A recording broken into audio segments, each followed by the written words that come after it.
Ciné dimanche avec Whirlpool. Entrez dans un monde fantastique. Whirlpool, le monde de l'électroménager.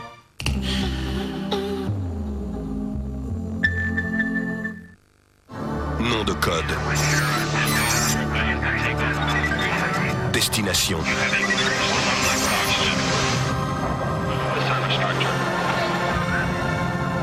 Prochaine rencontre. Base de lancement. Space Mountain à Disneyland Paris. Aujourd'hui, plus de 40 aventures et spectacles. 150 francs pour les enfants, 195 francs pour les adultes. Topi Crème est une émulsion ultra hydratante qui pénètre instantanément sans laisser de film gras. Topi Crème, l'ultra efficacité. Certaines femmes se donnent, d'autres se vendent. Elle prend. Linda Fiorentino. Une garce parfaite dans un thriller sans morale. Last Seduction, en cassette vidéo. À louer maintenant. Entre votre peau et la lame, découvrez la protection Start. Start, mousse à raser plus soin apaisant 2 en 1. Mousse à raser Start, garantie par les laboratoires Garnier. Un rasage parfait, une peau bien protégée. Alors quoi de neuf, qu'est-ce que... Je te raconte pas la dernière. Le type, là-bas, il sort ses craies, il les pose sur la table. J'avais jamais vu des craies comme ça. Il me dit, ça vous tente? J'ai pas pu résister. C'est normal. Les nouvelles cracottes, elles sont tellement plus dorées, tellement plus craquantes que... Oh, tu me rassures. Nouvelle cracotte, plus de croustillant à se mettre sous la dent. Cracotte et craque. Avant, monsieur prenait le cheval, Bertrand la voiture. Mais monsieur a découvert l'Opel Astra Tiffany. Direction assistée, jante en alliage, verrouillage centralisé, vitre électrique avant, radiocassette. Et qui conduit le cheval? C'est Bertrand. Et il n'en peut plus, Bertrand. Il en a plein les bottes. Ras à la casquette. Plus on connaît les voitures, plus on aime l'Opel Astra. J'étais très serviette. Et puis j'ai découvert le nouveau Tampax satin. Avec son bout arrondi, son applicateur lisse et doux comme du satin. Il est tellement confortable, si facile à utiliser. Maintenant que j'ai trouvé un tel confort, je ne suis pas prête à changer. Tampax, la confiance en soi.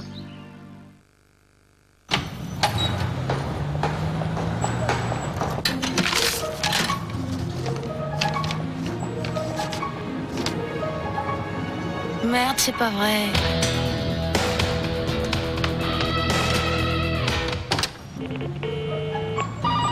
Crédit Lyonnais Saint-Rémy, bonjour. J'ai un problème de découvert.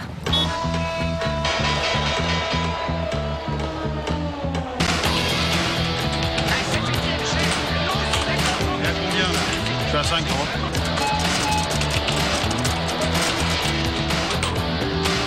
Oui, c'est bien 17,45% les agios. Mais pourquoi 17,45%? Pourquoi 17,45%? Eh bien, c'est simple. Pour combler votre découvert, ils ont emprunté, comme vous l'avez vu, à 5,30%.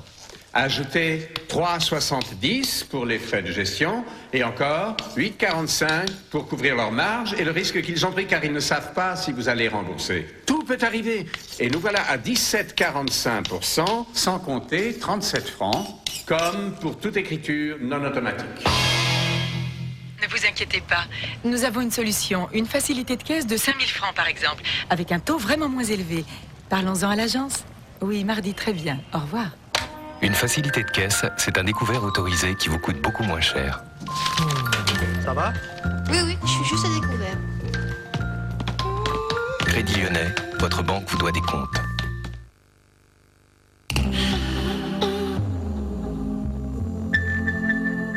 Josse Beaumont est de retour. Son tourne pose un problème. Il aura toujours un coup d'avance. Il va nous faire des trucs impossibles. Il improvisera sans arrêt. Il nous tournera autour. Il va nous rendre fous. C'est notre première nuit blanche. Et il y en aura d'autres. Manifestement, tout le monde l'attend en tournant. Mardi à 20h50, Le Professionnel sur TF1.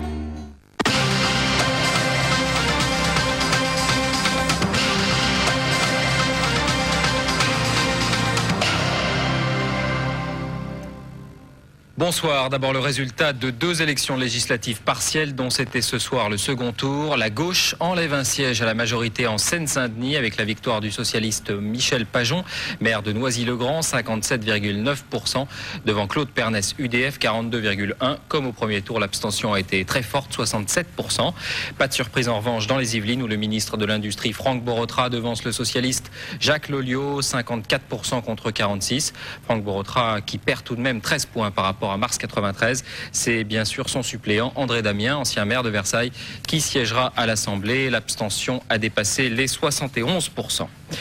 Émotion et recueillement à Jérusalem au soir du double attentat suicide qui a fait 26 morts dans le pays, dont 24 dans la ville sainte.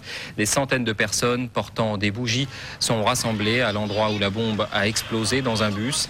Manifestation silencieuse, troublée tout de même par quelques slogans hostiles à Shimon Peres, qualifié notamment d'assassin. Le Premier ministre qui a très vite annoncé qu'il maintenait le cap. Les négociations de paix reprendront aussitôt la période de deuil terminée. Armelle Delafont. Une carcasse calcinée, des débris et des corps dans un rayon de plus de 150 mètres. C'est un véritable carnage. 23 morts, 49 blessés. La bombe utilisée pesait plus de 10 kilos. Il est 6h40 dans le quartier de la gare routière à Jérusalem quand se produit l'explosion. À cette heure de grande affluence, l'autobus est bondé. La déflagration est tellement puissante qu'elle atteint même un second bus. Probablement suicide, cet attentat est revendiqué dans la matinée par le mouvement intégriste palestinien Hamas. À l'aide de ce tract distribué dans les territoires palestiniens, le groupe affirme avoir agi pour venger la mort de Yeya Ayash, l'artificier du Hamas assassiné en janvier dernier. Shimon Peres, sur place, réaffirme la poursuite des négociations sur la paix avec les Palestiniens. Nous sommes déterminés à poursuivre le processus de paix. À sa sortie, le Premier ministre israélien sera hué par plusieurs dizaines de personnes en colère qui réclament sa démission et scandent des propos anti-arabes. Cet attentat intervient à moins de 100 jours des élections en Israël, alors que la droite hostile au processus de paix remonte dans les sondages. Le Likoud fait savoir qu'il ne fera pas des attentats un thème de campagne. Il appelle à l'unité nationale. Yasser Arafat, lui, a immédiatement condamné les violences. La police palestinienne a arrêté 5 membres du Hamas dans la journée. Je vous rappelle que c'est à Ashkelon, dans le sud du pays, que la seconde bombe a explosé. Il y a 2 morts. L'attaque cubaine contre 2 bimoteurs américains ne restera pas sans réponse. C'est ce que fait savoir Washington au lendemain de l'incident qui a fait 4 disparus et dont voici les seules images tournées de très loin par un amateur. Dans la journée, Cuba a reconnu sa responsabilité. La Havane estime que les 2 appareils appartenant à une organisation anticastriste avaient violé son espace aérien. Marie-Sophie Tellier. Le secrétaire d'État américain Warren Christopher l'a affirmé, l'attaque cubaine ne restera pas impunie. Sur cette vidéo amateur, tournée juste après l'attaque, de la fumée, preuve de la destruction des 2 avions civils d'un groupe d'exilés cubains par la chasse aérienne cubaine. 4 personnes sont toujours portées disparues. L'espoir de les retrouver vivantes est infime, mais les recherches se poursuivent. Selon Washington, l'attaque a eu lieu apparemment dans l'espace aérien international, affirmation réfutée par Cuba, qui accuse les équipages abattus d'avoir survolé les eaux cubaines. En employant la manière forte, Fidel Castro entend exprimer son exaspération face à l'activisme des exilés réfugiés aux États-Unis. Tout en déplorant la perte de vies humaines, la Havane déclare que la destruction des avions doit servir de leçon à ceux qui encouragent l'exil des Cubains.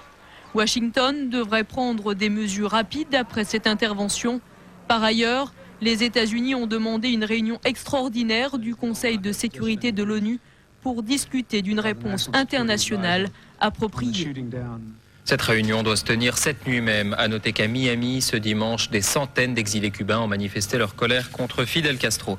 Aux États-Unis encore, nouveau revers pour Robert Dole dans la course à l'investiture républicaine. Il est à nouveau devancé dans le Delaware, cette fois par le millionnaire Steve Forbes. 33% des voix contre 27%. Pat Buchanan obtient 19% des suffrages.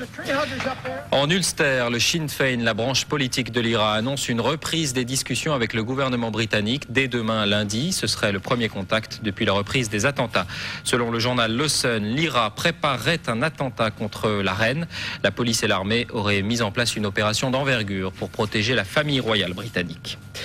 En France, la première journée du Salon de l'Agriculture, elle a été marquée par une très longue visite du président de la République, presque 5 heures. Dégustation et bain de foule, Marie-Sophie Tellier. Au Salon de l'Agriculture, Jacques Chirac peut décidément tout se permettre. Il faut dire que le chef de l'État est un fidèle. Au cours des 15 dernières années, il n'a jamais raté un salon. Jacques Chirac est arrivé à 10h30 accompagné de Philippe Vasseur, le ministre de l'Agriculture. Une visite marathon de près de 5 heures, au cours de laquelle il a surtout distribué les bises et les poignées de main, un peu trop, au goût de certains. Là, il vient de passer devant les chevaux, il a plus se serrer les mains que de regarder les animaux. Nous, on vient présenter nos chevaux. De nous prendre nos gazettes. C'est dans une véritable cohue que le chef de l'État a parcouru le Salon de l'Agriculture, chacun des visiteurs ou des exposants essayant de l'approcher. Merci. On est plus passé chez les perchons. Merci infiniment. Ici, Jacques Chirac est en terrain conquis. L'an dernier, une majorité d'agriculteurs l'avait soutenu aux élections présidentielles.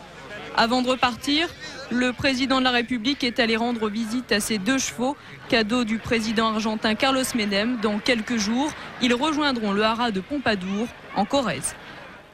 Et c'est notamment à la demande des agriculteurs et des industriels que le gouvernement présentera demain lundi un projet de loi contre les prix trop bas des grandes surfaces. Principale innovation, la notion de prix abusivement bas et l'interdiction des ventes à perte. Un ministre français en Iran, première visite de ce niveau depuis 5 ans, Bernard Pons, en charge de l'équipement, est arrivé ce dimanche à Téhéran où il rencontrera les principaux responsables dans un esprit, dit-il, de normalisation entre l'Iran et l'Union européenne. La cellule de l'Elysée ne serait pas la seule à avoir procédé à des écoutes téléphoniques abusives. Selon le journal du dimanche, les services de renseignement et de contre-espionnage auraient notamment écouté l'ex-super gendarme Paul Baril, l'avocat Jacques Vergès et le dirigeant trotskiste Alain Krivine entre 1987 et 1993. Le débat sur la réforme des armées, Raymond Barre estime sur RTL que l'avenir du service militaire peut et doit faire l'objet d'un référendum. Quant à Jack Lang, il est favorable à un service civil et obligatoire de 3 mois étendu aux femmes. Nous l'écoutons. Personnellement, chacun a son idée, naturellement. Personnellement, j'ai une sorte de sympathie pour le service civil, sans naturellement le prôner de façon absolue. J'ai pu observer, par exemple, en tant que ministre de l'Éducation nationale, lorsque nous avons mis au point le plan sécurité dans les écoles avec Paul Quillès et Pierre Jox, que la présence de 2000 jeunes du contingent avait contribué à pacifier les écoles et les établissements scolaires, en même temps que cela a apporté à ces jeunes une expérience irremplaçable. Mais un service civil obligatoire qui pourrait être... C'est un choix, je crois. Personnellement, si j'avais à choisir à l'instant, mais tout cela mérite débat, je serais assez favorable à un service civil court, de 3 mois, obligatoire. Et un service étendu aux femmes. Il y a trop de violence à la télévision, c'est ce que pensent 85% des Français selon un sondage BVA pour Télé 7 jours. Ils sont encore plus nombreux à estimer que le petit écran a une influence sur la violence à l'école. Les séries américaines sont les premières dénoncées devant les dessins animés pour enfants. Les avalanches ont fait 2 nouveaux morts en montagne, un surfeur hors piste près de Saint-Gervais en Haute-Savoie et un randonneur emporté par une coulée sur les flancs du pic du Midi. C'est le premier accident de ce type cette saison dans les Pyrénées. 2 autres personnes sont grièvement blessées. Ski phénoménal, Alberto Tomba, il devient en Espagne champion du monde de slalom 2 jours après son titre en géant. Il n'était pourtant que 6e à l'issue de la première manche. Le Français Sébastien Amier n'est pas sur le podium. David Berger.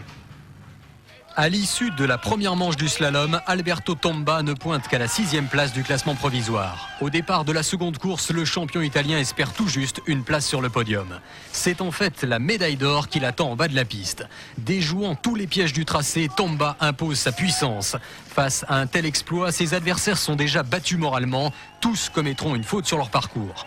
En 3 jours, Alberto Tomba a donc décroché les 2 seuls titres qui manquaient à son palmarès, champion du monde de géant et de slalom. Depuis Depuis qu'il a découvert le ski sur les pentes de son jardin à l'âge de 10 ans, Alberto Tomba a connu une ascension fulgurante. 3 médailles d'or aux Jeux Olympiques de 88 et 92, vainqueur de la Coupe du Monde en 95, au total plus de 50 courses gagnées. Il est également le sportif le plus populaire en Italie, sans doute parce qu'il est aussi le plus fantasque des champions. Tel un roi, il ne se déplace qu'avec sa cour. Un préparateur physique, un expert technique, un physiothérapeute, un psychologue, un cuisinier. Carabinier dans le civil, le temps de quelques clichés. Clown sur la neige devant ses tifosi. Agressif devant quelques photographes trop curieux. À 29 ans, Alberto Tomba s'est bâti sa propre légende. Une légende qui lui rapporte près de 30 millions de francs chaque année. Un mot de football pour terminer. Luis Fernandez sous tutelle au lendemain de l'élimination de son équipe en Coupe de France. L'entraîneur du Paris Saint-Germain se voit adjoindre un comité sportif chargé du redressement du club. À noter qu'à Saint-Etienne, l'entraîneur Elie Bopp, lui, a été limogé. Fin de cette édition. Bonne fin de soirée, bonne nuit.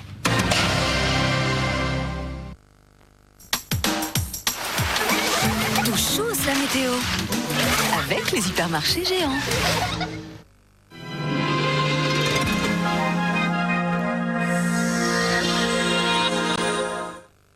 Madame, monsieur, bonsoir. Alors, comment s'annonce notre semaine? Eh bien, tout simplement en 2 parties. Première partie jusqu'à mercredi avec un temps plutôt gris, maussade et humide.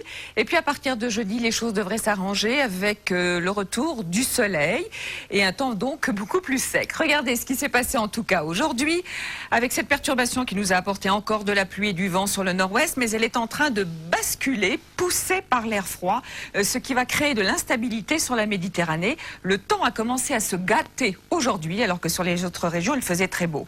Alors voilà le temps que nous devrions avoir pour toute la semaine. Déjà, pour la moitié nord, demain, ce sera beau sur les régions est, en tout cas calme, mais avec de la pluie sur le centre, des averses sur le nord-ouest. Mardi, une nouvelle perturbation tentera d'arriver par la Bretagne, avec toujours beaucoup de nuages sur les régions est. Je dis qu'elle tentera parce que mercredi, on aura de moins en moins de pluie sur la Manche et sur l'Atlantique, de plus en plus de soleil donc ailleurs, et puis elle sera carrément repoussée puisque jeudi et vendredi ce sera le retour du soleil avec tout de même pas mal de grisailles le matin. Les températures, une moyenne entre 7 et 10 degrés, même si ça chute un petit peu en fin de semaine, c'est tout de même agréable. Alors pour la moitié sud maintenant, je vous le disais, du mauvais temps sur le sud-est qui se généralisera à l'ouest d'ailleurs demain avec beaucoup de vent, notamment sur les Cévennes.